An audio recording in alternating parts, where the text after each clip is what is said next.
appreciate the opportunity to present our topic to a wide audience, including mechanics, workshop owners, auto parts resellers.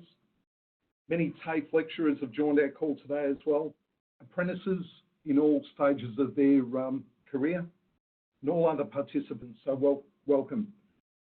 This is the first of many webinars planned right up until the end of 2020, so stay tuned for more topics. Bit of housekeeping, please put yourselves on mute before we start and type your questions into the chat feature. We'll address them at the end. This session will be recorded, so at the end of the session, we'll be able to download the participants and give you instructions on how to retrieve this in your own time. I'll do my best to answer all questions. I do come with a fair bit of market experience in this topic. I'll do my best to answer all the questions that you may have. However, if there is a question that I can't answer, Gates has got a wealth of knowledge and resources globally that I can lean on to get the appropriate answers for you. Hopefully, you'll learn a little bit from today's webinar. We've put it together that we want to make sure it's got a benefit for all. We're addressing a wide range, like I said, some very qualified and mechanics with a wealth of experience behind them, as well as first-year apprentices and some people that just have an interest in the automotive space. So let's get into it. So the topic today is, should your coolant system be under lock and key? And I guess there could be many different responses to that, and I'm sure there's plenty of opinions as well. But look, we'll dive into that and we'll explore some of the industry information that's available. Look at components within a cooling system. We'll touch on warranties and failures, and we'll even share some research that we've done in-house at Gates Technical Centres in the US, and we'll share that with you today.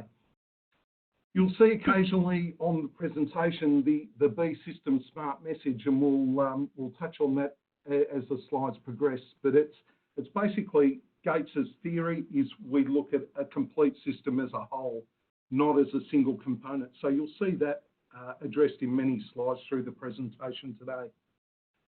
This conversation started about a year ago at Gates USA, and they were keen to get industry information and feedback on common failures that we see in the cooling system. So today we're going to explore some do's and don'ts relating to the complete system. We'll share industry information and concentrate on failure analysis and warranty evaluations. This information that might make you think a little bit differently and get a better understanding of why coolant failures happen.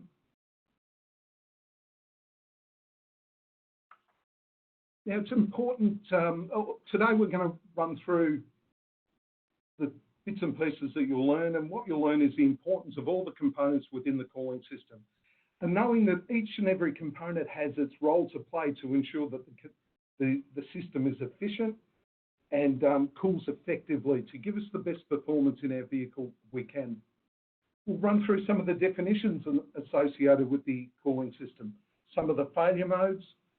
We'll look at the mechanical function of the water pump, and we'll look at the challenges we face today based on the type and condition of the coolant, the actual fluid that runs through the system, and why partial coolant replacement should become a past practice. We'll share some industry knowledge. I'll even show you a short video that demonstrates this quite well. We'll learn about some best practices when working on the coolant system, and I'm here to say that I'm frozen. That I personally will not be making any recommendation on what types of coolant that you use. Gates is not a coolant manufacturer, so we work closely with the car and engine manufacturers who specify the coolant and type used. I mentioned before B System Smart.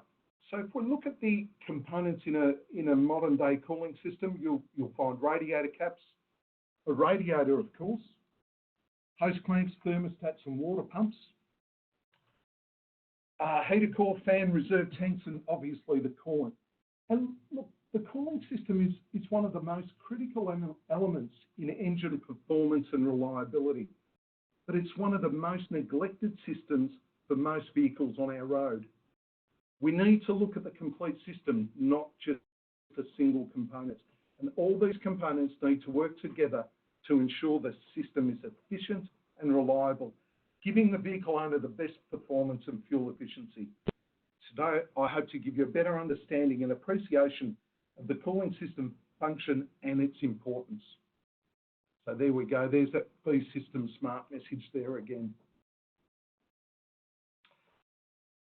Look, for the young apprentices out there, I guess when they've got to do a cooling inspection, they might start and ensure that the system is shut down, that the components are cool enough to touch their room temperature. One thing you've really got to remember throughout the process or any particular inspection is the glycol, the ethylene glycol is poisonous. So treat it with a high degree of caution. What we do when we're inspecting the coolant system, we want to look, we want to listen, we want to feel, we want to visually check.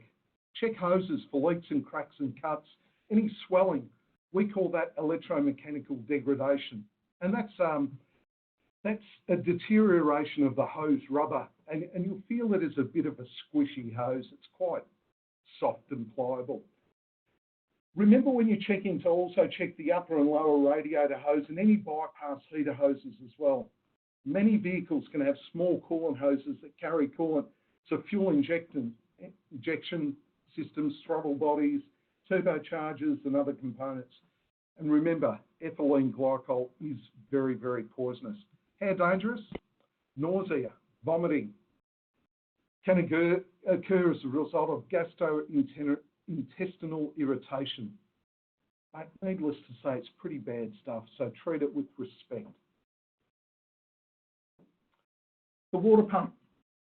The water pump, look, in today's market, there's two types of water pumps, a mechanical driven water pump and an electrical water pump. A lot of car makers are now moving towards the electrical water pump because they can gain efficiency from the electromagnetic power and fewer components needed to drive them. And the water pump is really the heart of the cooling system. Pumps fluid around the system into the radiator where the fluid is cooled to ensure that all possible heat is dissipated. It's got to try and do that as quickly as it possibly can because we know that engines operate within a certain temperature range and hitting that range is where they operate the most efficiently. Check the hoses. Many hoses, there are many of them. Size, length, shapes. Material is what we call EPDM. So it's a new compound which has a lot of good heat resistance and contaminant resistance. They're engineered to resist that electromechanical degradation. And they operate in temperatures anywhere between -40 and +135.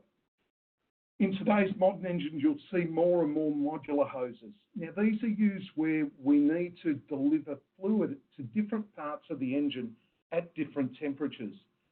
They've typically got quick connectors, which are plastic. These plastics can break, so be very, very careful when you're doing a replacement or looking for inspections and so on. There's tees that do route the fluid into different parts of the vehicle. But one thing that's very, very important, and this is more for some of the auto shops that are here on the line, is they've got to be stored correctly, and the storage environment can deteriorate the rubber over time. So proper storage can result in that hose being okay for about 3 to 5 years. Beyond this time, there could be significant service life decreases. So shelf life is difficult to quantify. There's so many variables. You know, we need to make sure they're stored in a cool, dry area, not exceeding 38 degrees, and never stack hoses too high.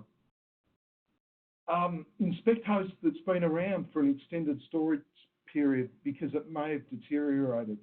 And poor storage environment can deteriorate hose and reduce its performance. One thing we do recommend is with every hose replacement that the clamps are replaced as well. You may inspect them and you may think that they're okay. For the cost of an additional hose clamp in a cooling job where you're replacing either top or bottom radiator hoses or one of the other hoses within the system, it's a very, very cheap bit of insurance. Thermostats, you've probably seen 1,000 of these things.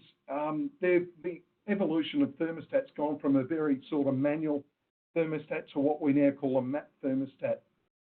And the traditional thermostats have some wax inside a cavity within the plunger, and as the fluid heats up over time, that expands that wax and forces the thermostat to open.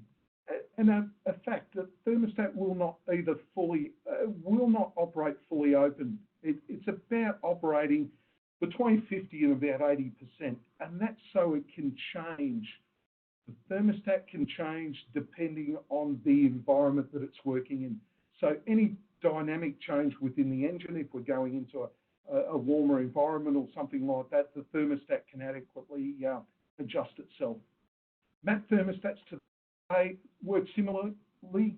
However, they're controlled more by the car's electronics, and they'll open and close valves as required. And they do that as quickly as possible. So with a map thermostat, the engine management system can actually turn it on and off much more quickly than the old traditional methods. Like this slide, I titled it "Hardly Noticed but Important," and it's the old humble radiator cap. And it's humble because it sits there at the top of the radiator cap, and it is one of those hardly noticed items, but geez, it performs a very, very important function. It actually pressurizes the system that allows any overpressure to escape into the reserve tank. And it's also considered a safety valve. So be sure to check the radiator cap and its efficiency and make sure it's working well. And if it's damaged, replace it, because you can spend a long time trying to diagnose a cooling issue only for it to be found to be the radiator cap itself. So a damaged cap cannot effectively seal off the system nor properly pressurize the system. So give it some consideration, give it some thought. Lastly, in the whole cooling system is the actual fluid itself. And the fluid itself, we sort of treat as the lifeblood within the system. And it performs a very, very, very important function. It can raise the boiling point and lowers the freezing point, and has a heap of additives built in. And these additives protect the inside of your engine and all the other components within the cooling system.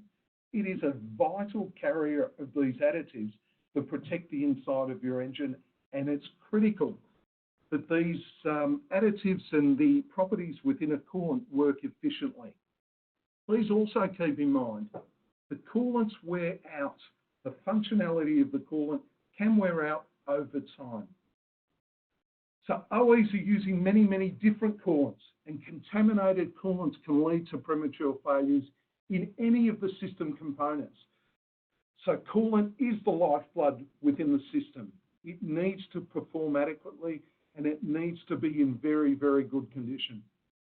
Like the disclaimer down the bottom there, Gates fully supports the coolant manufacturer's claim that if you want a complete extended life of the product, you must refill and flush the whole system. That doesn't mean just topping off the system with fresh coolant or with additional coolant. That means dumping the entire system and refilling with new stuff. The cooling system, there's all the components, and this is what the complete system looks like, not one individual part. The heart of the system is the water pump. It can be either mechanical or electrical, and coolant itself is the lifeblood. This system here, the system you're seeing there on the screen, is put together to dissipate heat, and that's its important function. This heat, we need to unload as quickly as we can. So as the vehicle's driving down the road, the air flowing through the system and the water pump pushing that fluid around the system, getting it back into the water, into the radiator to get it cooled. And in today's modern vehicles, the systems are even more compact. And the addition of turbos as well as diesel regenerating systems, they generate a tremendous amount of heat.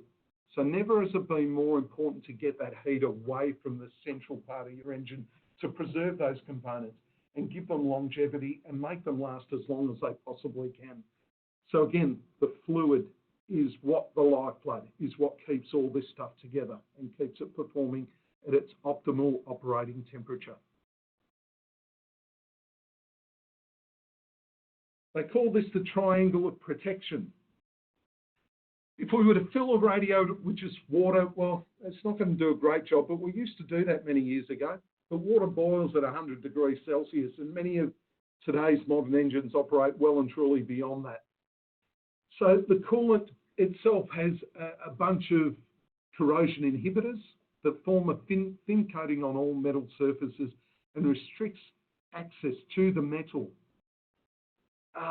It's got a bunch of protection package in there as well.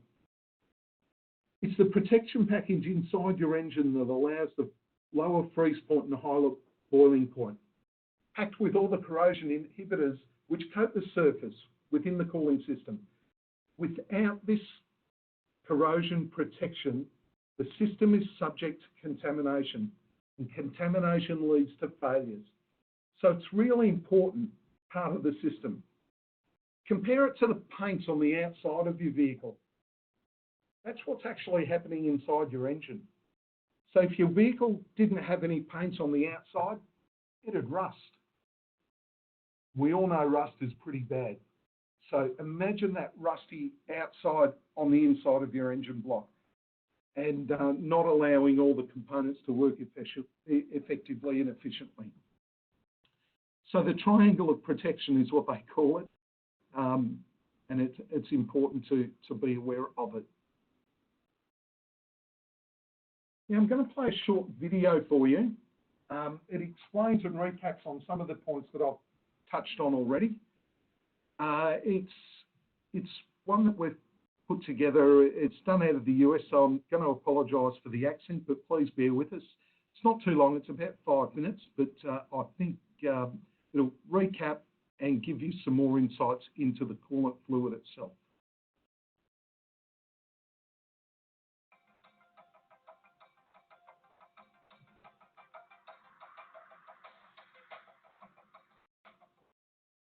Internal combustion engines generate mechanical power by igniting a fuel air mixture inside each cylinder. At cruising speed, thousands of controlled explosions each minute produce a tremendous amount of heat. Enough heat to melt the metal inside your engine. The cooling system allows your engine to run continuously all types of weather. Frozen north, desert heat, without damage. That's a demanding job since the engine will fail in just one part, but it's designed to do more than just prevent damage. Properly maintained, the cooling system will keep your engine operating about 200 degrees or 93 degrees Celsius, where it is the most fuel efficient and has the fewest emissions. A water pump is the heart of your engine's cooling system. On most vehicles, a belt rotates the pump, which forces coolant passages inside the engine block, up through the cylinder head and out to the radiator through the upper radiator hose. As air passes through the radiator, coolant flows through small tubes within the radiator. Heat is dissipated. Coolant then returns to the water pump through the lower cooling hose. A fan sits behind the radiator, air moving when the vehicle is at rest or when the engine temperature dictates. To help the engine heat up quickly, a thermostat restricts circulation to just the engine. When the coolant approaches the correct operating temperature, a special wax inside the thermostat progressively expands and allows coolant to be routed through the radiator. Under normal operating conditions, the thermostat is open only halfway, which allows it to respond dynamically to changes in engine temperature. It's important to use a thermostat with a temperature rating matching that of the OE recommendation.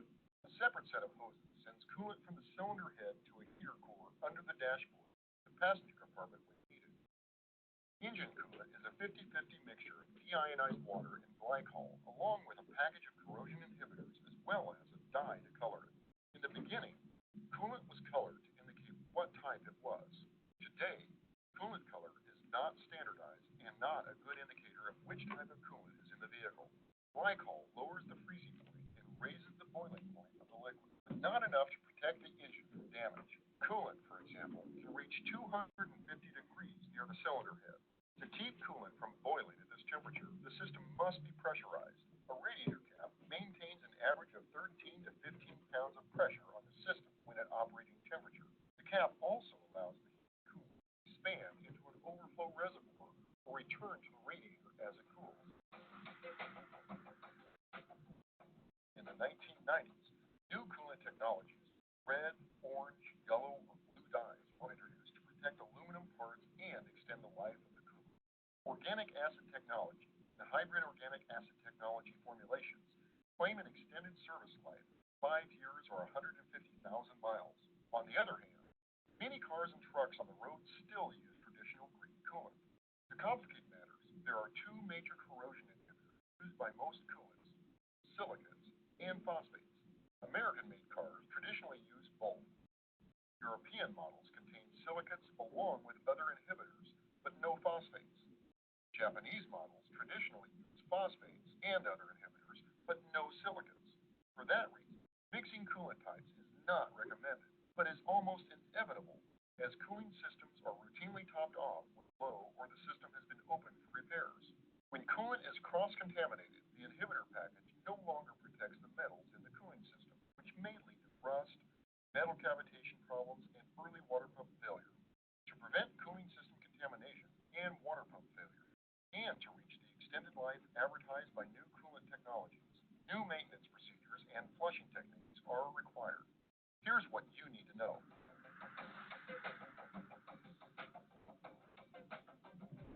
A good starting point for cooling system maintenance information is the owner's manual or maintenance guide for each vehicle, where a schedule of routine system flushing and coolant replacement is recommended. Following this schedule is important, since all antifreeze formulations, even those labeled as extended life coolant, wear out and must be flushed or replaced on time. Each formulation also has a specific package of corrosion inhibitors with a limited lifespan. Foreign coolant with depleted corrosion inhibitors allows system chemistry to change, which can quickly damage components.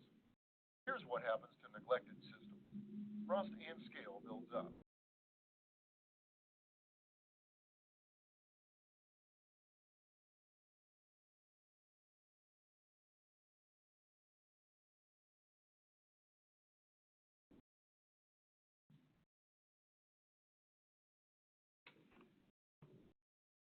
Okay, so we're back, and look, there's some points there. Obviously, like I said, coolant's very complex and it is poorly understood. And the colours mean absolutely nothing. They're not standardised, and each manufacturer can really colour the coolants whatever they like. So again, it's very, very important to respect and adhere to the manufacturer's recommendations on which type of coolant is appropriate for your vehicle. So coolant chemistry, there's different colours there on the chart on the left-hand side, and the different types of coolant. But have a look at all the pros and cons. And if the vehicle manufacturer specifies the OAT, which is organic acid technology, and somebody fills it with the hybrid organic technology, these two are not compatible.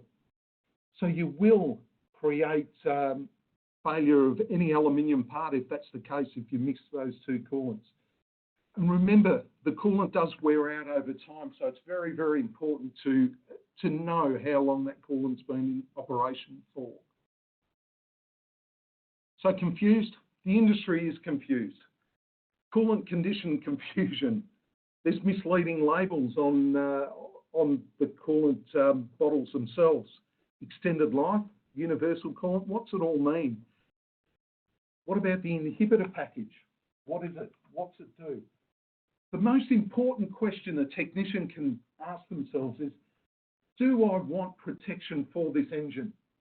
And it's up to the technician to appreciate the complexity of the coolants itself, and also the people within the parts stores to really understand what's involved, the silicates and phosphates, the additives that go in it, along with the protection package within that coolant, and make sure that it's suitable for the vehicle that it's going into.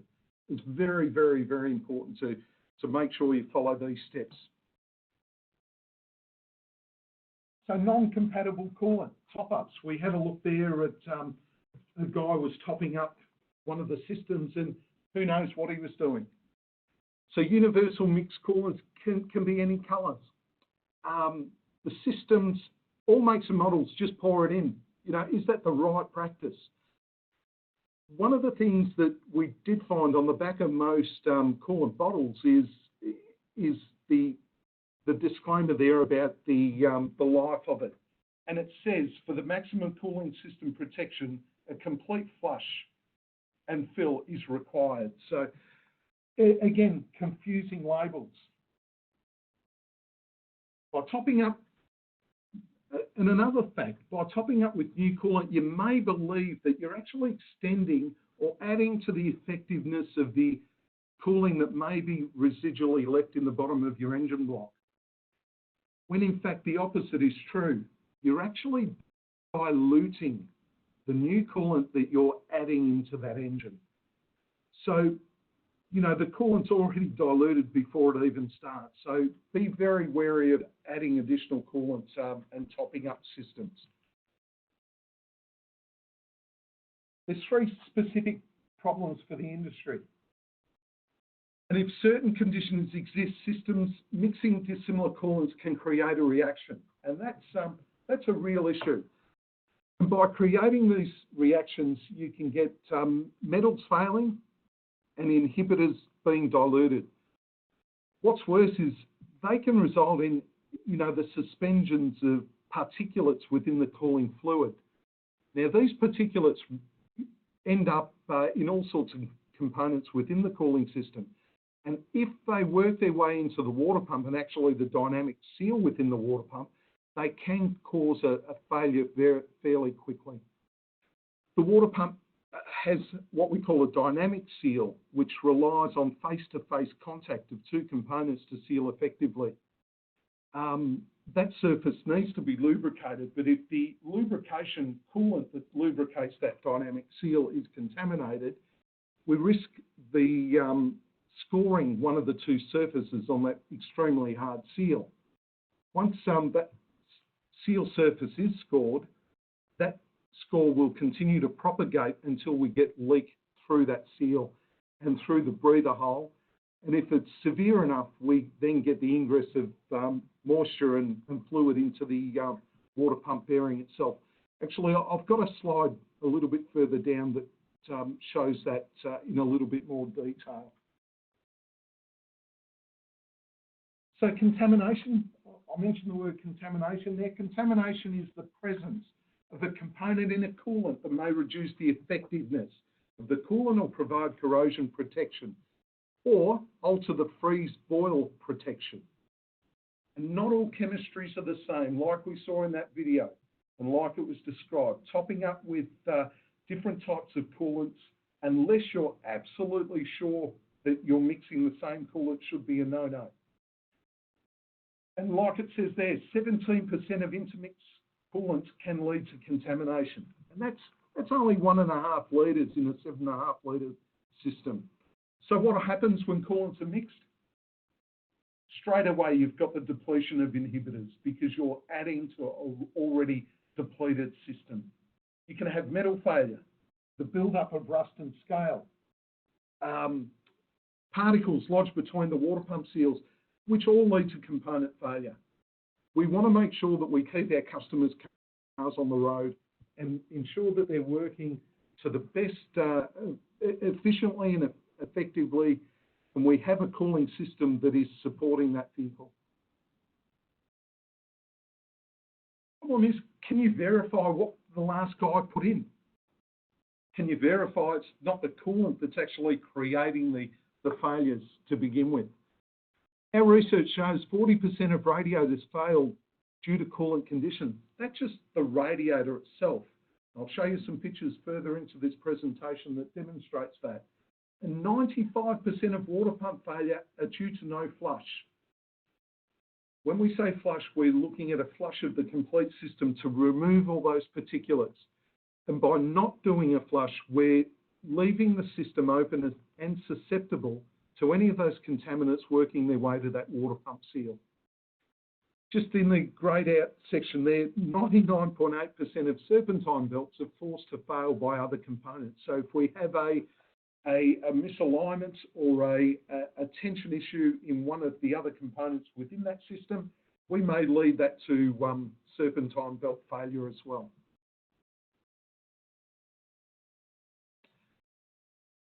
If there was a technician out there had to diagnose an overheating cooling system, these are all the things that he's got to look for, he or she has to look for. A head gasket leak, a worn, leaking or burst hose, failed water pump, incorrect belt tension, worn tensioner. You know, there's so many things that could lead to coolant system failure. So it is quite a challenge to diagnose properly. Remember earlier in the presentation, that humble radiator cap, it may be not working effectively. So that could lead to cooling system overheating because the cap's not pressurising the system adequately. Cross-contamination is a real issue. And cross-contamination of cooling fluids can lead to premature system failure. Now, the research suggests that, like I said, 40% of radiator failures are due to contamination of the coolant. And 95% of all water pump failures are due to no flush. And that means that the particulates or contamination is getting into the water pump seals and failing not only the seals but the bearings themselves. Why? Why do we choose not to do a flush? Is it the majority of workshops that we survey says they don't do a flush? They might partially empty the system, you know, when they pull the water pump out. But why don't they do the complete flush? Is it because to keep costs down? Do they want to make sure that they remain competitive in the market? Or they just don't understand the need? And it's important to relay the correct message to the car owner and for them to understand the importance of flushing the system. Because what we're trying to do is remove all the contaminants within that system to ensure that the protection that we're going to put back in there within the cooling fluid is adequate and protects the system as it should. You know, it's a real issue if we cannot have this conversation with our vehicle owners and to have the job done correctly. Water pump failure. Now, this is some research that Gates USA did based on water pump failures. And look, in the bin over there on the right-hand side is quite a few failures that they went through over time. And when they had a look at diagnose the failures, they again the vast majority of water pump failures were failing due to some sort of contamination system within the system. And what their research showed was less than 2% of all water pump failures were actually mechanically related. So related to either a drive tension. So 2% of water pumps are mechanical failures. So that leaves a lot of water pump failures to fail by other means.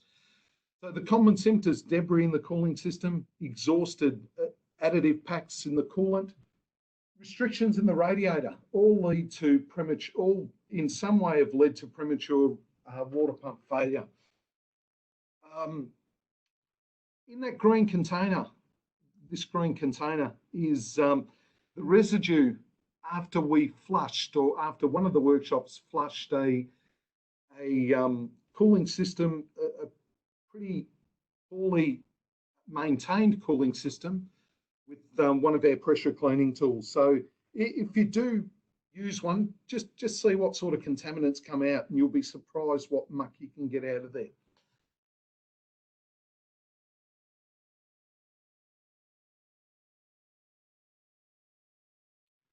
Okay, the The next one is the internal workings of the water pump, and the water pumps are made up out of many different components. So we've got the flange where the pulley is mounted to, the bearing itself. Now that bearing in the picture here can either be a two rows of balls or a ball and a roller as seen in this picture.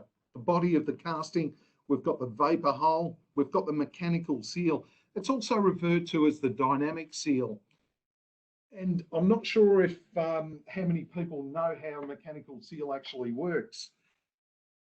Typically seals, what we see in engine seals and timing cover seals and wheel bearing seals and so on, we see that the inner lip of the seal is what makes contact with a shaft. Sometimes that shaft is rotating, sometimes it may be stationary.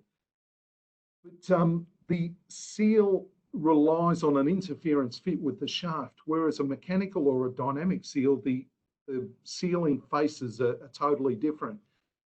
These two sealing faces, one part is stationary and the other part is rotating. Now you see that white bit there, that's actually a ceramic material. Now that ceramic material, as we all know, ceramic is quite hard. That mates with a carbon face on the spring side of the seal. And it's spring pressure that keeps that sealing device adequately sealing the contaminants or the fluid in the cooling chamber. But what we do get over time is some moisture does actually protrude past that seal. And the system is pressurized, remember, so we've got a sprung seal in this area here, allowing some of the fluid to lubricate the seal faces. Once it does that, it vaporizes and works its way through this channel and out this vapor hole. What we normally see is a small amount of residue on the casting of the water pump. And these are the faces on those seals. And you see an undamaged seal face. This is the carbon bit under a microscope. You see it's quite flat, and there's no imperfections there at all. But scratches can form by loose contaminants and debris within the system, and all these scratches under magnifications propagate over time, allow more and more through, and the eventual damage is a water pump that looks like this. And there's your vapor hole right there, and you see there's a fair bit of rusty coolant fluid that's come out of that system.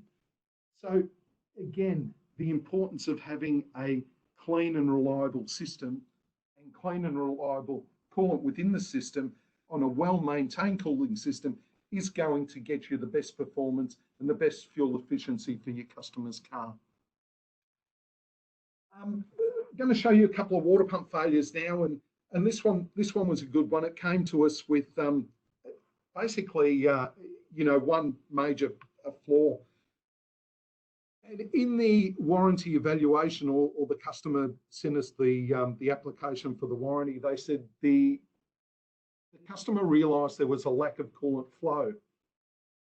So we began our investigation. We looked at the inside of the pump on this face, and we see a lot of rusty stuff. So that's telling us that the additives within the fluid, the cooling fluid, are no longer acting, or no longer there to prevent this corrosion happening. So there's a lack of inhibitors going on there, and that comes up or demonstrates as a bit of a rusty sort of look on the water pump on the galley there. But one thing it also was missing, not only lack of inhibitors, it had a lack of an impeller. The impeller was basically chewed away after many months of running with very contaminated coolant within the system. And the particulates within that system basically wore out the impeller until it was no longer an impeller and no longer pushing fluid around the system. We mentioned earlier, the water pump is the heart of the system.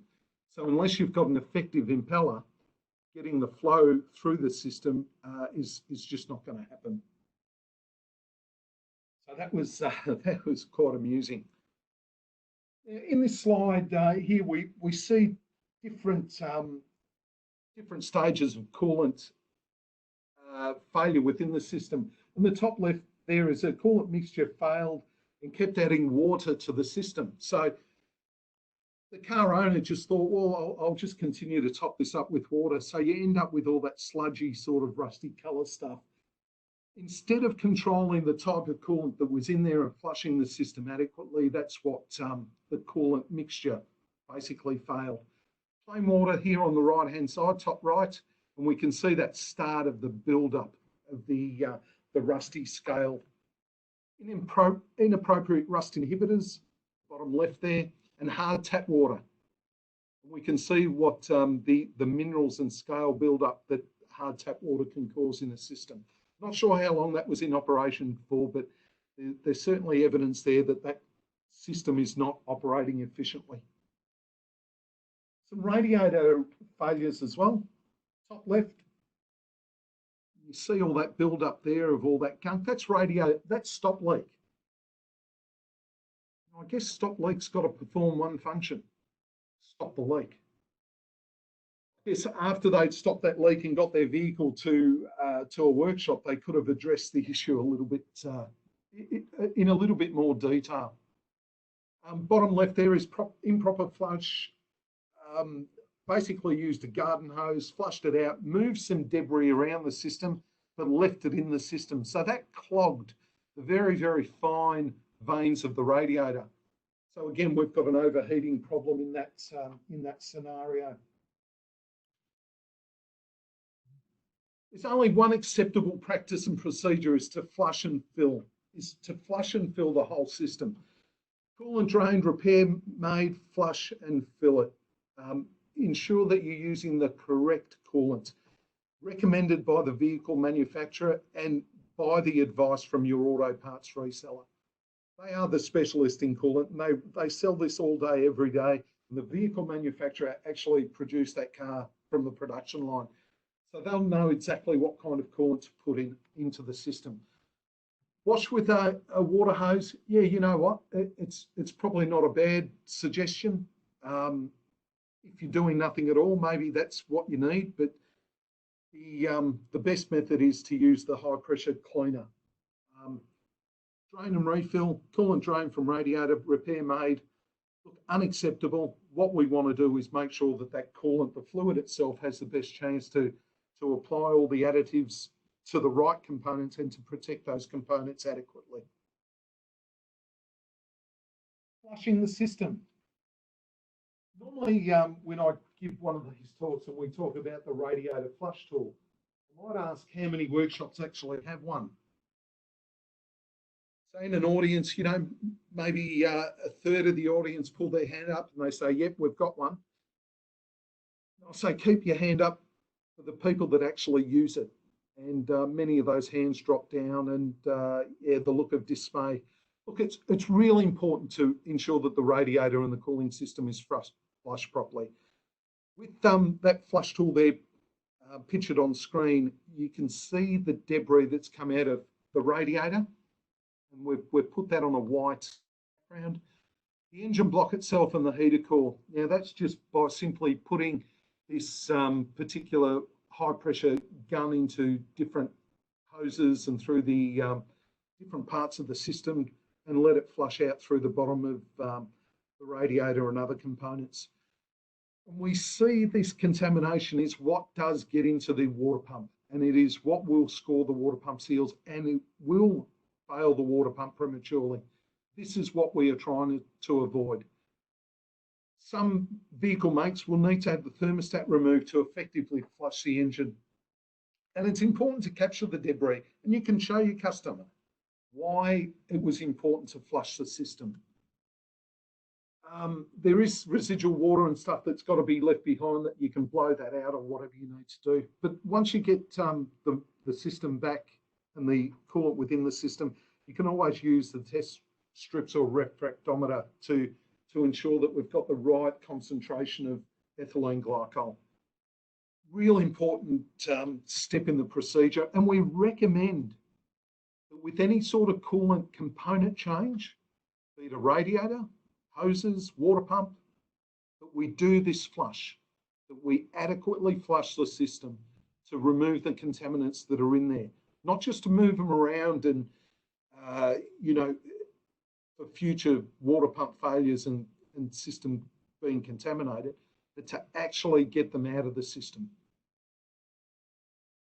And the key message there, if you have a flush tool, use it. It is important. It is important. That's what it looks like under pressure. It will not blow components apart. It is the adequate amount of pressure that will disturb the contaminants within the system and ensure they're just flushed out through the bottom of the components. I think the pressure is about 13 to 18 psi, and it operates on your workshop air and a normal garden hose. But yeah, you'll be amazed. You could use this and get great effects. If you're doing a water pump job and any of the water pumps look like the ones there on screen, please flush the system, because there's everything from mineral deposits to incompatible fluid, even cavitation there caused by different contaminations within the system. So if any of your water pumps look like that, please replace it, and certainly replace and flush the coolant system if it looks like that previous one where the impeller was totally worn away. Best practices, rule of thumb. The customer can't verify if their coolant in their system, flush it and replace it. Protect yourself as well as your customer. Make sure that you're giving them the best advice you possibly can. When you're talking to you know, the people within the auto shops, when you're talking to a customer about to buy some coolant, just make sure that you encourage them to flush the system, to relay the importance of doing that to remove the contaminants within that system. Anytime you replace a coolant component, flush the system. Renew the coolant and the inhibitors. Suspect the coolant's contaminated. We see some examples of it there, the debris, the incompatible fluids, and even when we went back to the fluid chart, how many coolants are not compatible. Replace it, flush it. If any component's discoloured or pitted, rusty, best solution, flush it. And reading down through the other ones, if there's an overheat situation, it's really important to replace the cap. If you're replacing a component for the second time, look for the root cause of the failure. Why did it fail? Occasionally we get multiple water pumps returned off the same vehicle, and more often than not, it's because the system wasn't adequately prepared for that new water pump. We've propagated the same coolant and the same contamination into the new water pump, and we've just come up with that same failure yet again. The customer's not going to be that happy. So if in doubt, flush it out.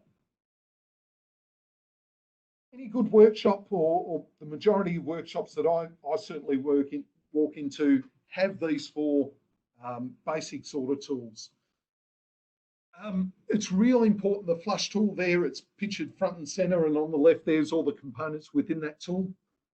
A pressurization gauge to test pressure, because it's sometimes really difficult to determine where you have a leak coming from. So to pressurize the system is very, very important. And your refractometer, like I said, many workshops are using test strips, but if you want a tool that you're going to have for a lifetime, you can use a refractometer. I did say 4 tools, there's actually 3 there.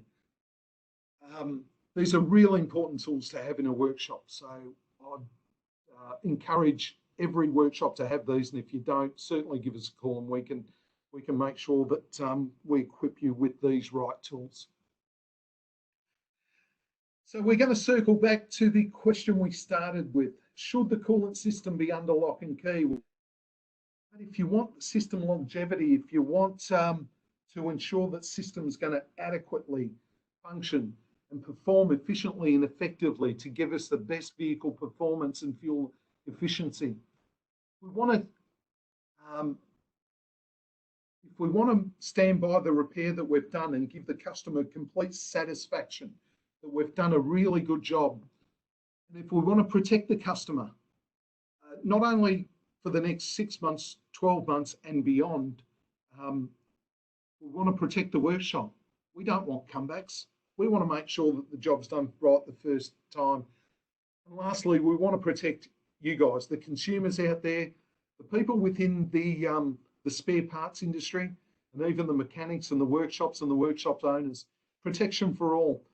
So our advice would be, absolutely, we've locked it up. It is under lock and key. We don't want vehicle owners sort of messing with it. It's too important. Like I said earlier, it's probably one of the most neglected systems, elements within our vehicle system, and it's probably one of the most important. And unfortunately, we don't give it the justice it deserves. So, in our opinion, yes, absolutely, keep it under lock and key.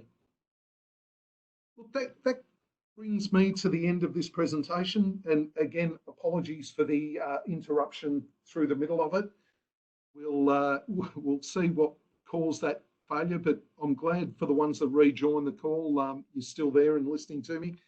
I hope you've managed to walk away with something, something new, something you didn't know, something that you might take into your workshop environment and use in not only the days but weeks and months to come. One thing at Gates we will continue to do is we will continue to be available for you, whether it's a workshop technician looking at a problem with a particular fitting of a component or something like that. We're here. If you want to have a meeting with us online or electronically, we can facilitate that as well. But we are open for business through this pandemic, and I hope everyone's safe and well. But we are open and ready to take your calls. And we're here to do that on behalf of our customers and our distributors. There's a question in a workshop or a question at a distributor, or even one of the students in the TAFE colleges that we're broadcasting to. You're welcome to give us a call and contact us. There's a link there to be able to get in contact with us, and they will be forwarded to people like myself. And like I said, if I can't answer the query, we'll certainly get someone that can. So this presentation to a close. Stay tuned, there will be more. We're hoping to do a lot more of these webinars over the coming weeks on a variety of different topics, not only for passenger car, but heavy duty and commercial vehicles. We feel it's an important channel for you to just get some knowledge and experience, and for us to be able to share our knowledge and experience with you guys as well. So that brings me to a close. I'll check now just to see if there's any questions that have come through. Try and address those. I've got one from Kane. What has happened? Kane. Yeah, unfortunately, the system, for whatever reason, did kick us out. So that's all we've got. So look, feel free. This will be posted, and we'll give you instructions on how to be able to download, how you can download this presentation with the audio as well. We'll give you an idea of what you can do. And if there was someone that possibly wasn't on the call that you feel might benefit from this presentation, feel free to share it with them. It's an important message that we've got out, because the cooling system is a very, very important part of our vehicles. So over and out from me. Thank you. Thanks very much for joining us. And I look forward to presenting the next topic, which I think is going to be in about 2 weeks' time, and it's going to be dealing with the overrunning alternator pulleys. So we'll see you all then. Thank you.